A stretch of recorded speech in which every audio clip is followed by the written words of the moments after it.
এটা হচ্ছে এখন আমি দাঁড়িয়ে আছি কিরিটেশ্বরীতে, হেরিটেজ ভিলেজ, মন্দিরের গ্রাম। এখানে আমার ছোটোবেলা থেকে বড় হওয়া, এই যে মেলার মাঠটা দেখছেন না, এখানে অসংখ্য অসংখ্য মন্দির ছিল এবং প্রত্যেকটা বাংলা ইটের, রানী ভবানীর আমলের।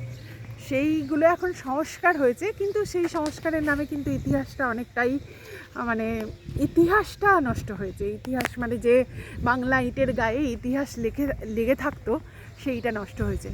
এই যে মন্দিরগুলো সংস্কার হয়েছে, আরও সংস্কার হবে হেরিটেজ ভিলেজ তকমা পাওয়ার পর, কিন্তু সেই যে বাংলা ইটের রানী ভবানীর যে গরিমা, সেইটা নষ্ট হয়ে গেছে। আমি বলবো যখন মানে এটা আমি আমার আবেদন যে ওই বাংলা ইটের গরিমা, টেরাকোটার কাজ, এই এই জিনিসটা বজায় রেখে যেন সংস্কার হয়।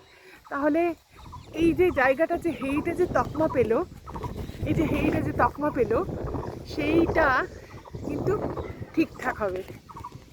এখন খুব সুন্দর জায়গা হয়েছে, কিন্তু যেটা হচ্ছে এই যে দেখছেন না, প্রত্যেকটা এই মেলার মাঠ খুললে না অসংখ্য বাংলা ইট পাওয়া যাবে। এই যে বাংলা ইট, ছোটো ছোটো বাংলা ইট দেখতে পাচ্ছেন, ছোটো ছোটো বাংলা ইট। এখানেও মন্দির ছিল, আমরা ছোটোবেলায় দেখেছি অসংখ্য মন্দির। এই যে মন্দির, এগুলো সব মন্দিরের জায়গা, মন্দিরের জায়গা একদম।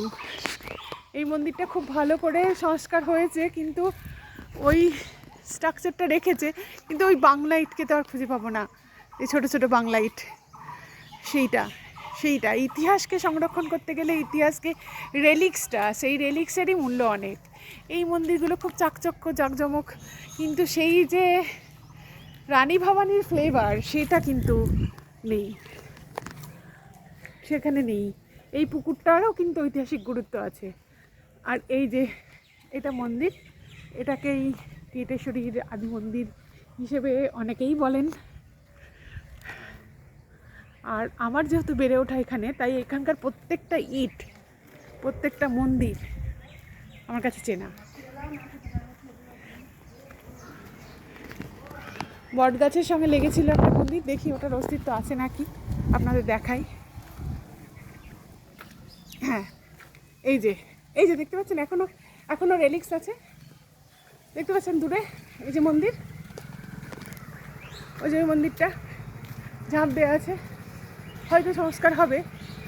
ওই আমি এই সংস্কার করলে এই যে বাংলা ইটের ছোঁয়া, এই বাংলা ইট, রানী ভবানীর আমলের যে বাংলা ইট, সেইটা বজায় রেখে ইতিহাসকে যেরকম আছে সেরকম অবস্থায় জাস্ট রেখে দেওয়া, রেলিক্স হিসেবে রেখে দেওয়া, তাহলে এর ফ্লেভারটা আরও বেশি থাকবে। দেখতে পাচ্ছেন এই যে এখানে বিশাল বড় একটা মন্দির ছিল, এই যে বাংলা ইট, দেখতে পাচ্ছেন স্ট্রাকচারটা।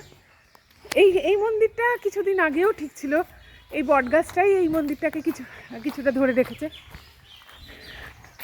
এখানে প্রত্যেকটা বাড়িতে, মানে এই জায়গাটা পুরো অঞ্চলটা খুললে প্রত্যেকটা বাড়িতেই বাংলা ইট পাওয়া যাবে। গাছটা রক্ষা করেছে মন্দিরটাকে, দেখুন।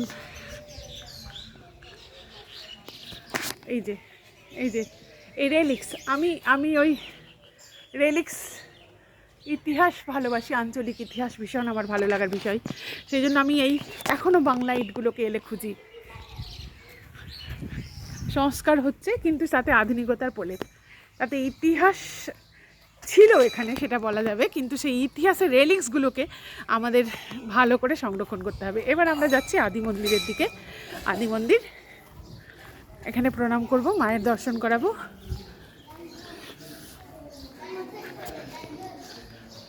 মা, এটা আদি মন্দির।